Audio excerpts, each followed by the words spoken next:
Well, there you have it. Let's get into a conversation right away. In a bid to address the ongoing foreign exchange crisis, the Central Bank of Nigeria has commenced the sales of dollar to bureau de change operators across the country. The CBN, through a new circular, announced its decision to distribute 20,000 US dollar to each eligible bureau de change operators across the country. This move comes amid strict regulations aimed at curbing the activities of unscrupulous BDC operators and ensuring the stability of the foreign exchange market. To provide some perspective now, let's get started now. I've been joined by Mr. Tajudeen Ibrahim, Director of Research and Strategy at Chapel Hill. He joins me virtually now. Thank you for joining us, Mr. Ibrahim. In recent times, I've seen several measures from the CBN to stabilize the FX market. The governor of the CBN also hinted that Nigerians should expect aggressive regulatory environment. That's what he emphasized at the MPC meeting. The recent being the sales. There's also one that there's also the FX sales for BDCs, not more than 20,000 at the rate of 1,000 naira 301 to dollar. Well, this is coming after 2 years since the CBN banned sales of forex to BDCs. What do you make of this development? Thank you for having me on the show this afternoon.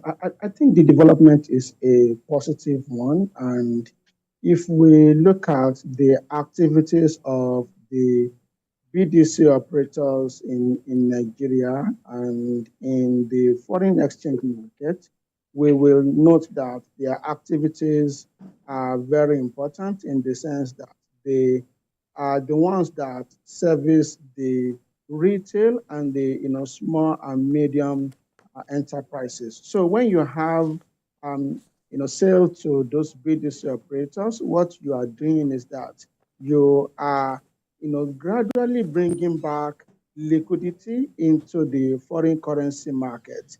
Before now, and before the CBN previously stopped the sale of FX to the BDC operators in 2021. The CBN was selling $20,000 per BDC per week. That is what they were selling to them. And as at then, we had about 5,500 BDC operators in the market. If we do the math, what we had then was a situation where the CBN sold about $5.72 billion to BDC operators in the market in 2021. And that, to a large extent, supported liquidity inflow into the foreign currency market. It was also supportive of the stability of the currency. So what the CBN is doing now is bringing back something that was working before, that was underpinning currency stability. So I see it as a positive development. And since it was reintroduced, we have seen, the currency, somewhat stabilize. So specifically, the circular stipulates that all BDCs are now allowed to sell to end users at a margin not more than 1% above the purchase rate from CBN. How worried are you about implementation and monitoring? Well, I think on the implementation and the monitoring, I think this is something that the CBN has done before. And if we look at another circular where they said that they are looking to raise the capital level of the capital base of the BDC operators, what that implies is that we are most likely going to see a situation where BDC operators would have to consolidate, and that will reduce the number of BDC operators in the country. As we speak, we have well over 5,500 BDC operators in the country, and that will make supervision a lot difficult, in my view, for the CBN.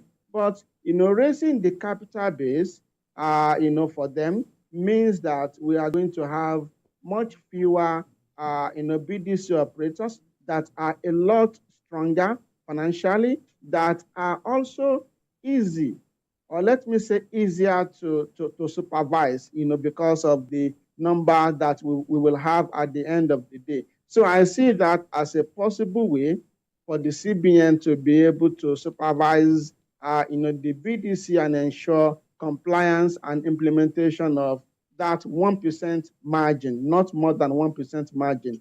And I believe that this is another form of subsidy that the government is providing in a market where the rate was over 1,600, and then they come and say, we'll be selling at 1,300, but do not charge Nigerians more than 1%. I think it is something that, can easily be monitored if we have, fewer number of BDC operators in the country. As the initial stage, the CBN, would have to be a lot stringent to ensure that with the large number that we currently have, before the consolidation begins, they will have to be a lot stringent in terms of how they supervise the BDC operators, because it is important to ensure that they sell those dollars with them entirely, and whatever they do not sell, they return to the CBN. And when they are selling to end users, it is not more than 1%. The CBN has a lot to do in this case, in my view. It's important we touch on the ownership structure you mentioned earlier while speaking. 2 billion for a national license. The question is, how is someone who is interested to come into that market, how would they raise the money? Because it's believed that those who have been operating in the market are politically exposed elite that have been operating there. So getting 2 billion is another headache that quite a lot of people are asking. Where are they going to get the money from? Except you are saying that, okay, maybe there's going to be funding from somewhere where we don't know. So speak to that concern.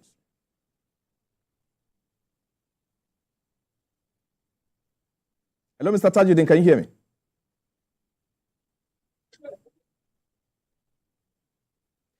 Looks like we're having a little difficulty hearing Mr. Ibrahim there. But are you there now? Please go ahead with the thoughts. Did you hear my question earlier? Now I can hear you. I heard your question. Your question is around the planned recapitalization. The capital requirement for, yes. Capital requirement to 2 billion naira. Honestly speaking, in my view, every industry over time that is regulated, would have to recapitalize maybe over like a 10-year period, particularly speaking in this case about the financial sector. If you operate in the financial sector, it is natural for you to look to recapitalize over like a decade, largely because the number of transactions you handle would have expanded over that period, largely because the equivalent dollar value of whatever capital base you had 10 years ago would have diminished in dollar terms. And we're talking about, dollar operators in this case. So it is justifiable that they recapitalize. Previously, the minimum capital level was about 35 million naira. If you convert that to dollars, it is very small currently. But raising it to $2 billion, 2 billion naira means that, it will make the dollar value of that capital to look much bigger. That is number one. Number two, as I said earlier, it will allow for those that are genuinely interested in operating BDC businesses to be in business. It will not be a case of every Dick, Tom, and Harry. It will be a case of, I have the financial, power to play in this space. I have the expertise to play in this sector, and then you bring all those together to get a license to get licensed by the CBN. So I think what can happen in a worst case scenario is we have 2, 3, 4, or 10 or more BDC operators coming together to meet the 2 billion minimum capital requirement. And I think it is going to lead to a much more solid, BDC sector in Nigeria. It is going to lead to a situation where we have fewer players that the CBN can seamlessly supervise, in my view. All right. Recently, we've seen CBN, clamp down on forex speculators, hoarders, BDCs. But the recent one is the restriction placed on peer-to-peer trading on Binance. And right now, there seems to be a restructuring on how transactions are done on Binance platform. So speak to us. We saw that the CBN said that over 26 billion passed through the platform without a trace to a single individual. So some have called for, strict regulation. What are your recommendations with regards to this without, clamping down on the real business? Well, I think the major thing that we have to bear in mind is that whenever there is a crisis, the CBN, in this case, as the regulator, would have to come up with, every kind of policy, take several decisions to ensure that, they stabilize the system. And I think what they are doing with Binance is, largely speaking, one of the ways that they are looking to stabilize the business. It is not like dollars do not come into this country, but they do not come through the official channel. And that is the reason that, we have been seeing all those challenges that we are seeing in the country in terms of, the shortage of liquidity in the market. So what they are doing is just an initial step. And I think over time, by the time they understand, how Binance works and how the fact that, we need cryptocurrency in the country, there will be regulation around it. And that is what I believe is possibly currently missing. So it is not a case of, we do not want to use, those kind of channels, but it is a case of, let us see transparency. Let's know who is buying, who is selling. Let us see regulation. Let this be regulated. Let us be able to identify and trace and track transactions. Those are what I believe the CBN over time is looking to achieve, in my view. And we hope that, of course, that will be clearly, stated and explained in the coming days to avoid creating a setback for repatriation. But speak to the MPC meeting outcome, 22.75%. It's a significant jump away from 18.75%. How might this impact asset management strategies, particularly in the context of foreign portfolio inflows? I think we should not miss one thing. What happened, on Tuesday, at the CBN's Monetary Policy Committee meeting was not just an increase in interest rates. It also came with, liquidity control measure, which is, an increase in the cash reserve requirement of banks to 45%. So what the combined, actions mean. What it means is that we are going to have a situation where interest rates will be elevated, particularly on investment securities. And what is the aim of this? The aim is to ensure that we have foreign investors showing interest in the Nigerian capital market. When they show interest in the Nigerian capital market, they bring in new money. And by new money, I mean they bring in new dollars that will be invested in the country.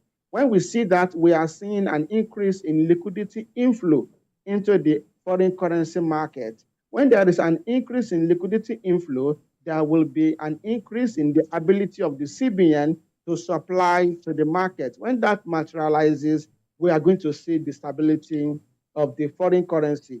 So it is a requirement for those foreign investors to bring in their money. You need elevated interest rates. That is a lot more compelling than what is obtainable in their advanced market, like in the US, like in the UK, like in other major parts of Europe. So I think it is a step in the right direction. We are going to feel the impact in terms of borrowings from banks, no doubt, but the benefit is a lot more in terms of stabilizing the currency and allow a slowdown in the inflation rate we have been seeing in this country in the past 12 months.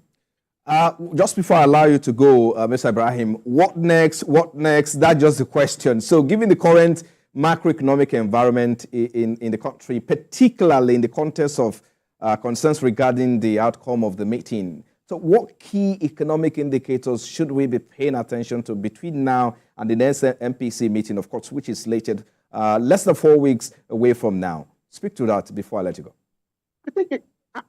I think it is very important for us all to pay attention to inflation rates. We have seen 29.9% in January. In February, most likely we are going to see what looks like 29% as well.